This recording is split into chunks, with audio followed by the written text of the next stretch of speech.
don't set yourself up for failure by setting the bar up too high, okay? You're from the streets. Be real. P money. And I'm out.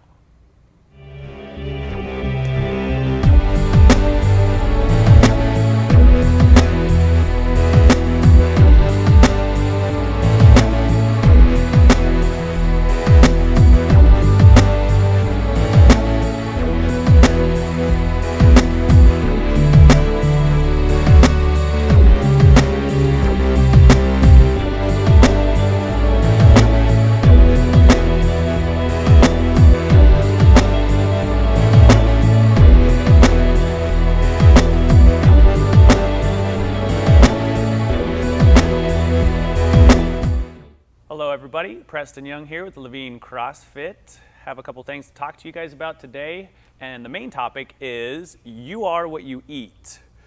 Don't be fake, easy, or cheap.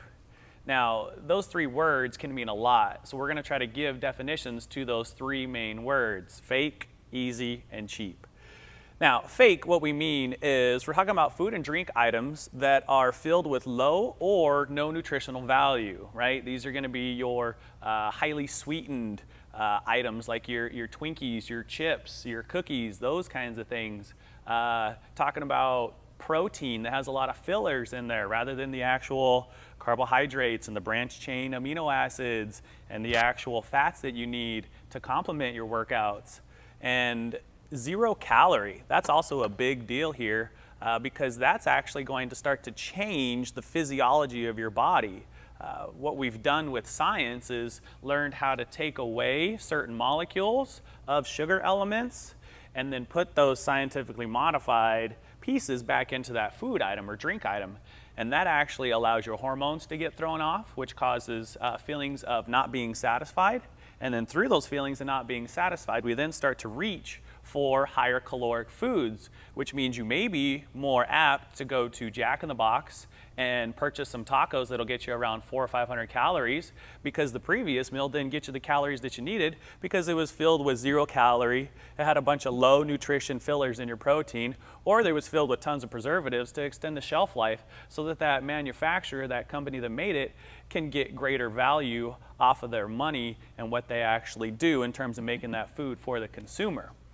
So that's the fake aspect, right? Keep that in mind when we're thinking about fake. Now, when we talk about easy, these are things where, you know, you can prepare your food and then just grab it out of the refrigerator or the pantry or the cupboard and eat it, and that could technically be easy, right? We're not talking about that easy. That's mindful easy, right? Easy here, we're talking about not being mindful. And the very important aspect of this is that it's the food and the drink items that require minimal thought, right? So we're talking about, let's say you did not prepare, right, for your breakfast, your lunch, your dinner, or any of your snacks, right? And you're thinking, well, what the heck am I going to do? Should I just go to Starbucks and get me an energy drink or a coffee, or the grocery store an energy drink, or a beverage of my choice, a soda, something to that effect? It's not really the best option for your efforts. And one example that I wrote down here was grabbing a candy bar or a bag of chips. You don't need a candy bar and you don't need chips. Your body may need the calories and the nutrition that's in there, but again, going back to the fake aspect, there's a lot of 0 calorie energy drinks and low calorie foods that they're trying to create to give you that mental satisfaction, which we don't necessarily need mental satisfaction, we need that physiological satisfaction. So when we talk about easy, these are things that when you're going to pay for your food in the supermarket line, the things that are lined up on your right or left-hand side, that's called impulse buying, all right? Psychologists have learned, and companies work with psychologists to try to understand exactly what a human will do when faced with options. If you don't have the education to know that people are trying to trick you into buying those items, you may continue to buy those items or choose those items. When if you knew that they're trying to trick you to do that, you might be more apt to not choose those items because you know it's not going to help you nutritionally, it's only going to help that company's bottom line. Now, the last thing I wanted to talk about was being cheap, right? I'm a college student. I like to be cheap because I don't have a lot of money. I know some of us are cheap because we don't have a lot of money. We're investing in our children or investing in greater things that are more important than our, particular values that we put forth on ourselves. So cheap is not necessarily a bad thing because I mean, Bash has had eggs for 88 cents a dozen. That's cheap. But what I'm talking about with cheap here are things that are going to regress your progress, right?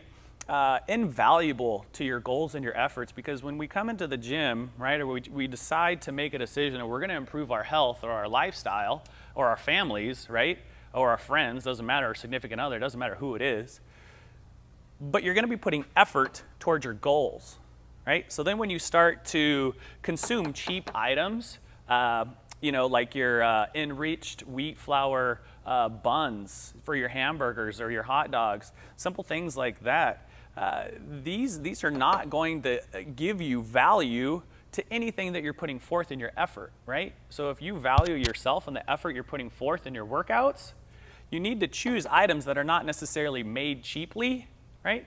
But something that can be cheap, right? Like I gave the example of the eggs, right? Things that are on sale, those are cheaper than their normal price. That's what we're kind of trying to talk about, is don't choose items that are enriched, right? Or dehydrated to an extent of all the nutrients and then filled back in with other elements that weren't there to begin with, right? Just automatically choose those elements and those food items or drink items based off of what they're grown with, right? Rather than scientifically modified to become. So that's what we mean by being cheap.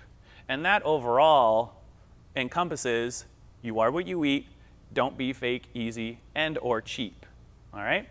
So one of the next things I wanted to talk to you all about was how do we actually modify the things that we're doing in this present moment or in the future, right? The past is the past. We can learn from the past. Can't change the past, right? But think about some of the alternatives. One alternative is to eat breakfast, okay? That's a big deal. I mean, I think everybody on the face of the planet has been told breakfast is the most important meal of the day, right? Because that gets you started for your day's work, right?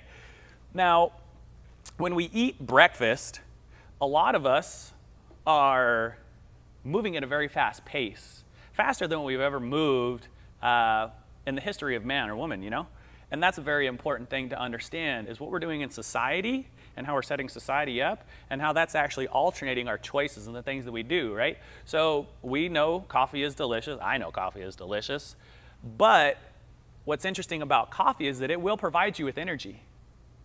Not as much energy as you could get from eating a healthy breakfast, but it gets you enough energy to get by. And that's not necessarily what we want, right? Because then that devalues, again, our goals and our efforts, okay? So when we talk about eating a breakfast, yes, you can have coffee for your breakfast, but that's not the best option. So a healthier alternative, right, to be trying to consume something with your coffee, okay? I'm not saying consume it with, what are those, either it's Lucerne, they make a filler coffee creamer. That's one brand name that I know off the top of my head. I personally don't actually use fillers. I just drink my coffee black because of the natural oils and the taste of it. I actually like the taste of coffee in general, but not a lot of people do. So they try to add something to their coffee to make it more delicious. Well, that's fine and dandy, but you are going to need somehow to add fiber, because many of those things that we add to our coffee are sugar-sweetened items, okay? If you add fiber to a sugar-sweetened item, that decreases your sugar spike, okay?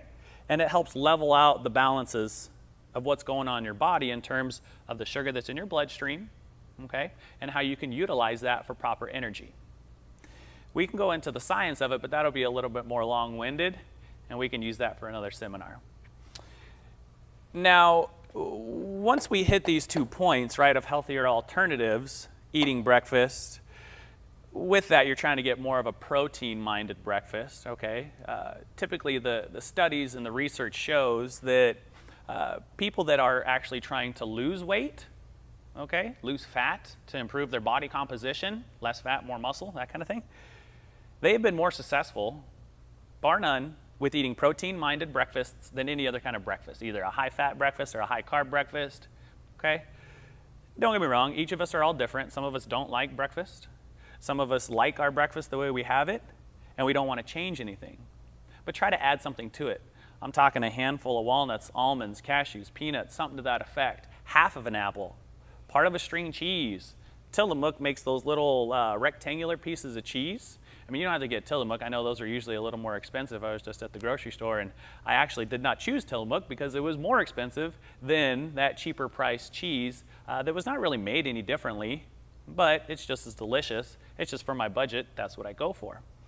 Now, going back to the adding fiber, that can apply to your breakfast, but it can also specifically just apply to your beverages. Okay, if you choose let's say an orange juice, right? That's what people typically choose as a juice, right? Apple juice, orange juice, that kind of thing. A lot of orange juice is from concentrate, apple juice from concentrate. If you take the actual orange and smush it down, right, to get your orange juice, right, the juice from the orange, it's going to have fiber in there. And that fiber, like I was saying, levels out that sugar content, which tells your body to not necessarily store these extra sugars that we're getting in, but to actually kind of utilize them in the process of keeping our bodies moving, keeping our energy flowing. It's a very big deal in terms of sustained energy, right? You can get a quick burst of energy, or you can have that longer sustained, right? That's going to satisfy you more mentally and physiologically. The third thing here that I wrote down for the do's on the healthy alternatives is balancing your fats, carbs, and protein.